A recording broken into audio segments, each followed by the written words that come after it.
So if you're looking to grow your business, scale from that 5 to 6 figures, 6 to 7, or maybe you're established, you've been in operation for a while, you want to move the needle from that 7 to 8 range. One of the biggest things you can do is set a goal. Everybody knows that. You've probably done that in the past, but there's a couple reasons people end up going through the motions, setting the goal, and then nothing really happens. First, you need to have the goal. Second, you got to have a way to be accountable. So this is one of the first mistakes people make is they've set the goal, but there's really no reason for them to wake up and execute. So you need to include some way, something, or someone to hold you accountable. In a larger organization, it might be by departments. Maybe you're in the engineering department and that department reports to operations, and you set a goal for the department, and operations is then going to hold you responsible to reaching that goal.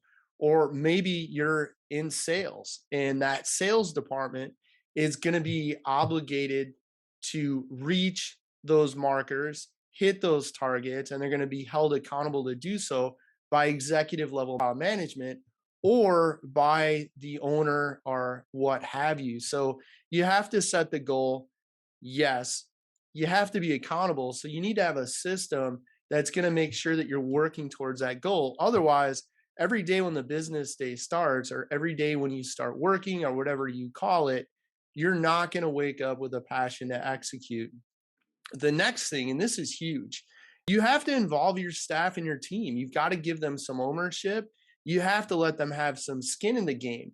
The other thing is, I'm going to let you in on a little secret. Regardless of the size of your operation or organization, if you have staff, if you have employees, if you have a team, they're doing things on a daily basis that you are not. That gives them tremendous insight, knowledge, and kind of a background to drive real world from the field, from the manufacturing floor, information to make decisions that you don't have. So make sure that one, you involve them in the goal setting process, in the accountability process, but then also, sit back and listen. I'll give you the example I mentioned. I had a staff of 12 to 14 employees at any given time, usually a couple interns. I had a new hire that was in a management capacity. He came into one of our business development meetings. Very reluctantly, he said, I've got some ideas. I think there's a better way we can do things from what I'm seeing. And I said, Sam, that's great. Tell me a little bit more and tell the rest of the team here a little bit more.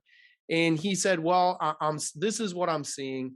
This is what I believe our customers are looking for, or the clients are looking for. And we're not really delivering that experience. I think if we did things this way, it would work better. I said, great, do it. And he sat there dumbfounded. And he said, what? And I said, well, great. Let's go ahead and do that. He's like, well, seriously? I said, listen, like, you're the one in the field with the clients. Like, you know far better than I do. And one thing's for sure, we have a current way of doing it. You believe from your experience actually out there doing it, there's a better way.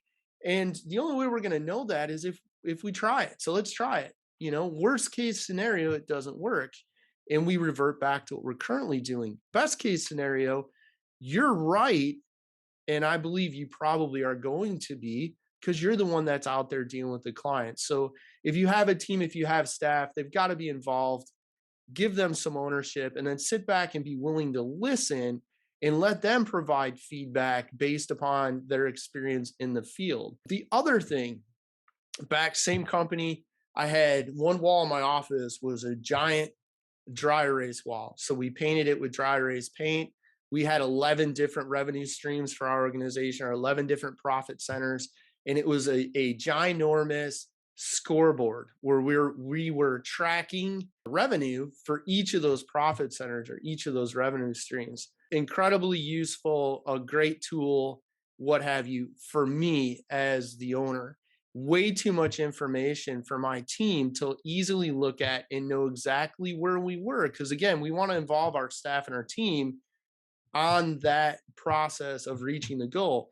They couldn't easily walk into the office, look at it, know exactly how we were doing.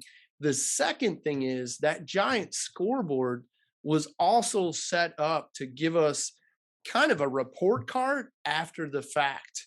In a lot of the data on that dry erase wall, that scoreboard was feeding into month end numbers. And the problem is, if we had a goal for the month, the way the system was set up, I really wouldn't, my team really wouldn't, we really wouldn't know where we were relative to the goal until it was too late to do something different. So usually by the time we had the whole picture, because of the way I set that scoreboard up, we were closing the month. Yeah, we would know, okay, did we hit our goal? Yes or no. But if the answer was no, it was too late. The month was closed. So again, a mistake organizations make with setting goals is, one, too much information, two, not sharing it with their staff. You got to involve your team. You got to bring them in and give them some ownership. And then the third thing is, you have to have a way to look at your data relative to your goal and objective that's in real time, not after the fact. You don't want to get to the end of the month and say, gee, if we would have done these things differently, we could have reached, or maybe we hit the goal, but we could have surpassed the goal. And currently looking back, at that time we were growing our annual revenue almost 20% year over year. So we were knocking the cover off the ball. And yes, that dry erase wall and that scoreboard helped. Yes, bringing the team in, being willing to let them participate and own part of the process with growing the organization, all those things helped. But I can tell you now, looking back, there were some things we could have done in a much better fashion. So make sure that you're thinking about that. Whatever your organization is, whatever your key metrics are, make sure that you're looking at them live in real time relative to your goals, so that you don't get to the end of the time on the clock and find out, okay, we missed. Well, now it's too late. So you got to have that real time data. And then the other thing is, you need to look at your organization's goal with a, what can we do right now that is going to have the most significant impact on moving toward that goal. Back to my business I had mentioned, we typically had some profit centers where I did know these things. I'm like, if we can drive some revenue here, if I can move the needle on this profit center, it's going to have the greatest impact the fastest on our monthly sales, our quarterly sales, and our annual sales numbers. So you need to make sure that you understand where your opportunity to have that greatest impact is. If you're selling widgets in widget A is, let's just say it's $5 and widget B is $1,000. Well, it's going to be a lot easier to move the needle if you can sell widget B, right? So you need to understand what your organization's key metrics are and understand, how to leverage them so you can have the greatest impact in the shortest amount of time. So there you go. Some thoughts on the power of goal setting to allow you to grow your business, move from maybe it's 5 figures to 6 or 6 to 7 or 7 to 8 figures, a better way to use goals to make it possible to grow your organization, grow your sales, and kind of get into that new territory. Smallbusinesstogrow.com. Thanks for checking us out.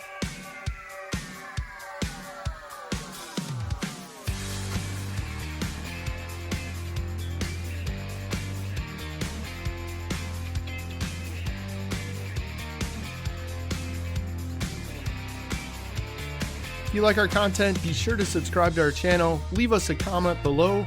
Also, be sure to check us out on your favorite podcast provider. See the links in the description below.